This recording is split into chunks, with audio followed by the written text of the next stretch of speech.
Hello guys, আসসালামু আলাইকুম। আশা করি সবাই ভালো আছেন। এক সপ্তাহ পরে আসলে আমাদের আম ইন্টারনেট ফেরত আসছে। যদিও লাইনের অবস্থা খুব ভালো না। জানি না এটা কতক্ষণ লাগবে আপলোড হতে। বা ২-১ টা কথা বলবো। আজকে হয়তোবা এটাই শেষ ভিডিও এই বিষয় নিয়ে। হতে পারে সামনেও কথা বলতে পারি, আমি আসলে জানি না। তো সবাই আমি জানি যে খুব ভালো নাই। দেশের কেউই ভালো নাই। যারা সাধারণ মানুষ, যারা আসলে খেটে খাওয়া মানুষ কিংবা সাধারণ মানুষ। আপনি জানি আপনাদের সবারই মানে মানসিক অবস্থা কিরকম। অনেকেই অনেকভাবে বিপর্যস্ত এবং সত্যি কথা যেটা বলতে সেটা হচ্ছে যে মেন্টালি কেউই ঠিক নেই আমরা। তো ২ একটা কথা বলতে চাই। এই দুর্যোগের সময় যদি মানে সম্ভব হয় ভিডিওটা যদি আপলোড হয় আপনাদের জন্য, সেটা হচ্ছে যে জাস্ট কয়েকটা রিকোয়েস্ট আপনাদের কাছে। আপনারা সবাই দেখছেন কি হয়েছে। এগুলো নিয়ে আমরা কথা বলতে চাই না। এত বেশি পলিটিক্যাল আলাপ-টালাপ করতে চাই না। তো যে ২ একটা জিনিস আমি জাস্ট অবজার্ভ করলাম সেটা হচ্ছে যে মানে আমরা আসলে জাতি হিসাবে সবসময় একটা কথা বলি কি বিভক্ত। আমরা সবসময় বিভক্ত যে আমরা কখনোই এক হইতে পারি না। আমরা দলীয় কোন্দল হোক কিংবা বড়লোক গরিব, ঠিক আছে? এইটা একটা হোক কিংবা ধরেন প্রাইভেট ভার্সাস পাবলিক ইউনিভার্সিটি থাকে না? বিভিন্ন রকমই তো আমরা বিভক্ত। বাট গত ৭ দিনের বা তার আগে আন্দোলন থেকে শুরু করে ছাত্রদের এখন পর্যন্ত আমি কিছু কথা বলছি, প্রায় সবসময় সাপোর্ট করে বলছি স্টুডেন্টদেরকে যে ম্যাসিভ রেসপেক্ট টু এভরিবডি। এবং এখনো বলতে চাই সবার আগে যে আমি দোয়া করি যেন আমাদের শহীদ যারা হইছেন ভাই-বোন সবাই যেন আল্লাহ জান্নাত নসিব করেন এবং মানে সবার আত্মার মাগফিরাত কামনা করতেছি। তো আমরা যারা আছি, আমরা যারা উইটনেস করছি এই সময়টা, আমরা যারা দেখছি, আমি আমার আ জীবনে মনে হয় না এই ধরনের কিছু আমার মানে অবজার্ভ করা হইছে কিংবা এক্সপেরিয়েন্স করা হইছে। বাট যা দেখলাম তা দেখার পরেও একটা মানুষ স্বাভাবিকভাবেই কেউই যারা এই দেশে থাকে, তারা কেউ নরমাল থাকতে পারবে না। আমরা ৬ টা ৭ টা দিন অন্ধকারের মধ্যে পৃথিবী থেকে বিচ্ছিন্ন এবং আমরা শুনছি, বিচ্ছিন্ন দেখছি এবং আমরা বিভিন্ন ফ্রেন্ডদের থেকে শুনছি কি হইছে, কার সাথে কি হইছে এবং মানে এটা অবর্ণনীয়। মানে আমি ধিক্কার জানাই এবং আমি ঘৃণা জানাই আমার মনের অন্তঃস্থল থেকে। তো আমরা যারা বাংলাদেশকে ভালোবাসি, নিজের দেশকে ভালোবাসি, একটা জিনিস রিয়ালাইজ করলাম সেটা হচ্ছে যে আমরা দুর্যোগের সময় সবাই ইউনাইটেড। এই জিনিসটা দেখে আমি অনেক কষ্ট করে কথাগুলো বলবো আজকে রিভিউ করবো অনেকদিন পরে। বাট যেহেতু এটা আমার কাজ, আপনারা হয়তো গালাগালি করতে পারেন যে, "জয় ভাই রিভিউ করছেন এর মধ্যে।" আসলে ভাই আমার এটা আসলে কাজ। আমার আসলে অন্য কোনো জব নাই। তো ফাইন্যান্সিয়ালি অফকোর্স সবাই কষ্টের মধ্যে আছি এবং ডিফিকাল্ট টাইম এর মধ্যে গেছি। সব বন্ধ ছিল আপনারা জানেন। দোকানপাট, ফাইন্যান্সিয়াল যে সার্ভিসগুলো সব বন্ধ ছিল। তো আমাদের কাজ করতে হবে, যার সেক্টর কাজে ফেরত যেতে হবে। বাট কয়েকটা জিনিস একটু অবজার্ভ করলাম, আপনাদের বলি, কষ্টের মধ্যেও বলি। সেটা হচ্ছে যে মানুষ খারাপ টাইমের মধ্যে একজন আরেকজনের সঙ্গে খুব ইউনাইটেড ছিল এবং সাধারণ মানুষ যারা আপনি আমি, হ্যাঁ? যারা আমাদের মধ্যে আমরা খুব পাওয়ারফুল কেউ না। কারণ আমি পারফিউম নিয়ে কাজ করি, কেউ হয়তো সাধারণ চাকরিজীবী, কেউ বিজনেস করেন। সবাই দেখলাম যারা মানে হৃদয়বান লোকজন, তারা দেখলাম যে আরেকজনের প্রতি একজনের সম্মানটা আছে এবং শ্রদ্ধাটা এবং ভালোবাসা এবং যে সাপোর্টটা, ইমোশনাল সাপোর্টটা সবাইকে দিছেন এবং সবাই সবার খবর নিছেন এবং ছাত্রদেরকে যারা মানে তাদের ভালো যে ন্যায় দাবিগুলোতে আপনারা মানে সম্মান জানাইছেন কিংবা আ মানে সাপোর্ট দিছেন সত্যি কথা বলতে। এই জিনিসটা খুব ভালো লাগছে এবং মানুষের খারাপ টাইমে মানুষ মানে একজন পাশে ছিল। একটা এক্সাম্পল দিই। যেহেতু জানেন যে আমাদের এখানে ইলেকট্রিসিটি ছিল, ফোনের নেটওয়ার্ক হয়তো ছিল বাট ফোনের নেট এবং আপনার ব্রডব্যান্ড সব অফ ছিল। তো আমাদের আর খাওয়া-দাওয়ার মানে যদি কিছু বাজার করতে বা কিছু লাগতো, ক্রাইসিস টাইম না? ক্রাইসিস টাইমই তো আসছিল। তো ধরেন আমি একটু বাজারে যেতে হবে বা কিছু, ওই সময় তো খুব থমথমে অবস্থা। তো রাস্তায় গেলে গাড়ি নামানোর অবস্থা নাই। আমি হেঁটেও যাবো তাও সাহস পাচ্ছি না। তো ধরেন রাস্তার ওই পারে যখন যাই, তখন কিছু রিক্শাওয়ালা মামারা যারা ছিল, সবাইকে মানে ওই দুর্যোগের মধ্যেও তারাও নামছিল যে তাদের তো চলতে হবে। তো ধরেন নরমাল রিক্শাওয়ালারা করে কি খুব শয়তানি করে। যে ভাড়া নিলে ৳৩০ র জায়গায় ৳৪০ চায় কিংবা মানে যাইতে চায় না। এবার এটা তারা করে নাই। ক্রাইসিস এর সময় বলছে, "মামা আপনি যেই ভাড়া দিয়েন সমস্যা আপনি চলেন কোথায় যাবেন?" তো কথাগুলো বলতে আমার গলা ধরে আসবে। তো মানে যেটা ভাল লাগলো যে সেটা হচ্ছে মানুষের যে এই যে সাধারণ মানুষের একজনের প্রতি একজনের যে সাপোর্ট এটা ছিল, মানুষ পাইছে এবং এইটা আমাদের সবচেয়ে বড় অর্জনগুলোর একটা। তো সবসময় মনে রাখবেন যে আমাদের যারা মানে মানুষ জীবন দিছে কিংবা এই জন্য ত্যাগ তিতিক্ষা যারা ফ্যামিলিরা স্যাক্রিফাইস করছেন, আমরা তো করতে পারি নাই বড় যারা ছিলাম। বাট যারা করতে পারছেন, ফ্যামিলি করতে পারছেন তাদেরকে যেন কেউ ভুলে না যায়। ১ সেকেন্ড যেটা বলতে চাই সেটা হচ্ছে যে এই মানে ত্যাগ যেন বৃথা না যায়। আমাদের দেশ যখন স্বাধীন হয় সরি আমাদের আসলে মুক্তিযোদ্ধারা অনেকেই ছিলেন। মুক্তিযোদ্ধার কথাই বলি, যারা রিয়াল মুক্তিযোদ্ধা ছিলেন তাদের ফ্যামিলি আসলে অনেকে এবং তারা নিজেরা অনেকে দেশে এসে হয়তো আ যেরকম স্বাধীন দেশ দেখতে এসেছিল ওরকম হয়তো পান নাই কিংবা তারা সেভাবে হয়তো সেরকম চাকরি বা ফ্যাসিলিটি যারা পান নাই।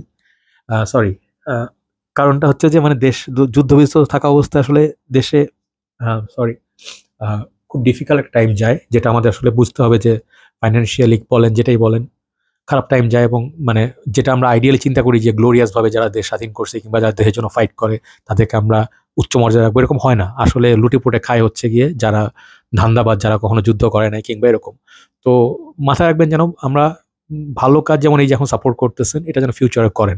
এবং আমাদের নিজেদের মধ্যে অনেক খারাপ সাইড আছে বাংলাদেশ হিসাবে, এই জিনিসগুলো আমরা যেন চেঞ্জ করি। আমরা যেন একজন একজনের পিছনে না লাগি। আমরা যেন ফ্রেগ্রেন্স গ্রুপ যেগুলো আছে সেখানে যেন একজন একজনকে সাপোর্ট করি। সবগুলো পেজে আমরা সবাইকে সাপোর্ট করি, সেলার হোক বায়ার হোক। এবং আমাদের দুর্দিনে আমরা যদি কিছু বেচতে চাই, প্লিজ একজন একজন সাপোর্ট করেন। তো সাধারণ মানুষের হাত ধরে, আমরা একজন একজন হাত ধরে আমরা আবার দেশকে রিবিল্ড করব। আমরা আবার পুনরায় দেশকে আবার ইনশাল্লাহ চাঙ্গা করতে পারবো। এতটুকু শক্তি আমাদের বাঙালিদের আছে। তো খারাপ টাইম হোক, যেটা হোক, বেশি কথা বলতে মানে ভিতর থেকে ডিফিকাল্ট হচ্ছে। কিন্তু যেটা বললাম যে থ্যাংক ইউ যারা যারা আপনারা মানে এই খারাপ টাইমে একসঙ্গে ছিলেন, এবং যারা দুর্দিনে এই অন্ধকার সময়গুলোর মধ্যে, মানে আমি পার্সোনালি বাসা থেকে ছাদে হাঁটবো, কিছুক্ষণ হেঁটে এসে আবার ঘুমাচ্ছি, খাওয়া, এটার কোনো জীবন না। 2-3 দিন পর, 6 দিনের মধ্যে আপনারা জানেন আপনাদের মেন্টালি একটা মানে হতে পারে ফেসবুক আর ইন্টারনেট আমরা আসক্ত, বাট একই সঙ্গে আমরা কিন্তু মানে দেখতে যাচ্ছিলাম দেশে অন্যরা কেমন আছে, কি হচ্ছে দেশে। যখন জানতে না পারি, যখন আমরা আমাদের মনের ভাব প্রকাশ করতে না পারি, আমাদের মানে স্বাধীনতায় হাত পড়ে, তখন আমাদের অনেক কষ্ট লাগে। কারণ আমরা একটা স্বাধীন চেতা জাতি। এটা এখন আপনাদের হাসি লাগতে পারে শুনতে, যেও বড় বড় কথা বলতেছে, বাট বাঙালি জাতি অনেক স্ট্রাগল করা জাতি। আমরা গরিব, আমরা অনেক কষ্ট করে এই দেশকে, দেশে আমরা স্ট্রাগল করে, এত দারিদ্র, এত কষ্টের মধ্যে আমরা ধরেন কেউ একজন চা বিক্রি করে, কেউ আবার ভ্যান টেনে তারা সংসার চালায়, কেউ রিক্সা টেনে সংসার চালায়। এত কষ্ট করে আমার মনে হয় না পৃথিবীর খুব বেশি দেশ স্ট্রাগল করে। গরিব দেশগুলোর কথা আলাদা, বাট মানে যেগুলো অনুন্নত দেশ, আমাদের সো কল্ড মানে উন্নত দেশে আমাদের মানে অনেক স্ট্রাগল। এবং আমাদের দেশে যে পরিমাণ মানুষ, সেই হিসাবে আমাদের তো আসলে ওরকম জমিও নাই, আমাদের দেশটা ছোট। সেইখানে আমার বাইরে ভাইরা, মাইগ্রেশন যারা ওয়ার্কার আছেন, তারা কষ্ট করে টাকা কামায়, দিন রাত ওই রিস্ক নিয়ে, জীবনের ঝুঁকি নিয়ে বিল্ডিংয়ে উঠে কনস্ট্রাকশনে কাজ করে, কিংবা মানে ধরেন জানে না যে আপনার মেশিনে গিয়ে কাজ করে, তারা কিন্তু ভাই আরামের লাইফ লিভ করে। তারা কষ্টার্জিত টাকা বাংলাদেশে পাঠায় এবং সেটা দিয়ে তাদের ফ্যামিলি চলে এবং দেশ চলে। তো যেটা বলতে চাচ্ছি যে আমাদের যারা মানুষ যারা আছেন, আপনারা যদি খারাপ হয়ে থাকেন, ঠিক আছে, আপনারা জানেন যে আপনি খারাপ মানুষ, সবসময় ধান্দাবাজি করেন, মানুষের ক্ষতি করতে চান, মানুষের পিছনে কথা বলেন, এই সময়টাতে কয়েকটা দিন আমরা এই কাজগুলো না করি। এটা হচ্ছে আমার একটা রিকোয়েস্ট। আমাকে যারা অপছন্দ করেন, হতে পারে আমাকে অপছন্দ করেন, গালাগালি করেন, সমস্যা নেই, বাট নিজেদের মধ্যে মারামারি করবেন না। নিজেরা ভালো থাকেন, নিজেরা একজনের পাশে একজন থাকেন, ইনশাল্লাহ আমাদের দুর্দিন একসময় কেটে যাবে। কারণ আল্লাহ থেকে অনেক অনেক টেস্ট আসে। আমি জানি, আমি নিজেও খুব রিলিজিয়াস তা না, মানে নট দ্য মোস্ট রিলিজিয়াস গাই। আপনারা জানেন আমি সবসময় মানে সাম্যাবস্থানে অবস্থান করি, যে সবসময় মানে একটা ব্যালেন্স লাইফ লিভ করার চেষ্টা করি।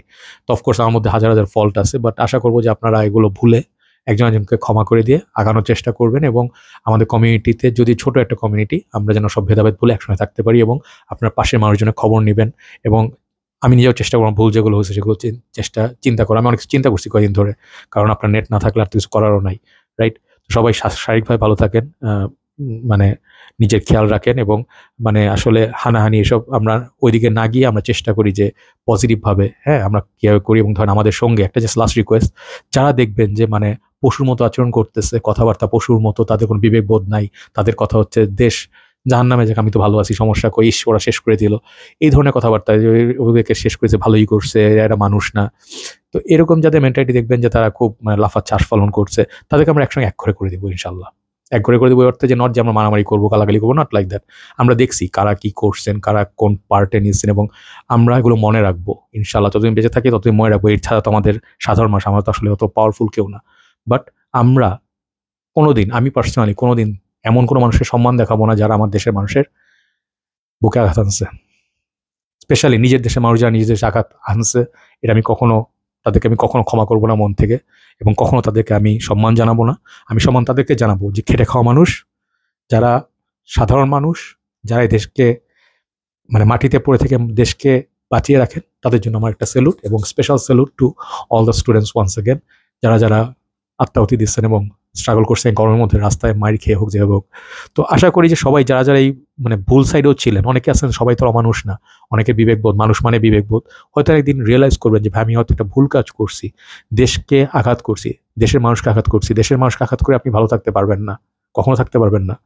কারণ এন্ড অফ দ্য ডে সবসময় জয় হয় ভালো মানুষের, সবসময় জিত হবে যারা ভালো লোক, কারণ আপনি কখনো নিজে যখন খারাপ লোক হবেন, আপনি একজন খারাপ ডাক্তারের কাছে যাবেন না যে পশু টাইপ। আপনি যাবেন একটা ভালো ডাক্তারের কাছে যেতে, তাই না? তো যদি মনে করেন যে মানে এটা আমি ঠিক কথা বলছি, তাহলে চিন্তা করে দেখেন যে আপনারা যেসব জায়গা থেকে নিজেরা বদলান, দেশ বদলাবে ইনশাল্লাহ। সবাই ভালো থাকেন, কথা হবে। Thank you so much for watching, এবং আজকে রিভিউগুলো দেখবেন, আমাকে সাপোর্ট করবেন। ইনশাল্লাহ আবার আস্তে আস্তে গ্রুপগুলোকে সচল করব। আমাদের মার্কেট প্লেসটা আমি খুলে দিছি আপনাদের সুবিধার্থে। ফ্র্যাককম ইনশাল্লাহ খোলা, ফেসবুক আস্তে আস্তে আসতেছে। স্পিড হয়তো নর্মাল হবে নেটের, যতই লাগে সবাই একটু সহযোগিতা করেন, একটু আরেকটু পেশেন্স, আরেকটু ধৈর্য ধরেন। আস্তে আস্তে আবার সব নর্মাল হয়ে যাবে, এবং সবাই একটু মানে পরস্পরের পাশাপাশি থাকেন। হ্যাঁ, এটাই হচ্ছে আমার একটা আবদার। সব ভালো থাকেন, কথা হবে। আসসালামু আলাইকুম।